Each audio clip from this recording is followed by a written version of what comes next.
Hey YouTube, Jason here with DayTradingFearless, and welcome back to my channel. As always, I appreciate like and subscribe. If you have any questions, put your comments, questions down below. If you're new, welcome, and as always, let's jump right into it. Today I'm going to give you guys a quick tutorial on Thinkorswim that a lot of people don't know about. Is this bar right here. It's called the My Tools bar. To be able to access it, just go to the little wheel wrench here, okay, on the general, very bottom right, okay, under My Tools. You can actually go off on each chart or a single panel. I like on each chart. Okay, and what it does is instead of having to come down to the bottom right to be able to grab like my trend line and be able to draw a trend line, I could actually have it easily right up here. Okay, so I have like my trend line, my channels, Fibonacci's. If I want a fib, I could draw a fib real quick. Okay, things like that. It's just really cool, really quick, easy access.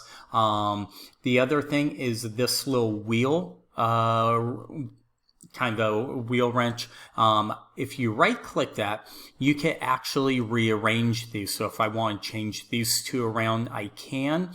Also, if I want to change any of them to whatever tool I want, just left click, change button action, and then go to drawing tools if you want study set, anything like that. And then once you're done, click done, and then you also have a pin, so you can pin it here, or if you unpin it, it'll move back up and disappear, and then you'll need to hover your mouse around here for it to drop back down.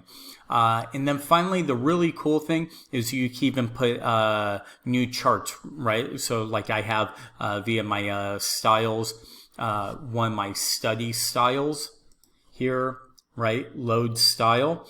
This number 9 chart is right here. And then I could just automatically redo this to have this chart directly up there with all my settings. So I hope this little tutorial helps. Again, like, subscribe, any questions down below. I'm going to try and do a lot more of these tutorials too in the future.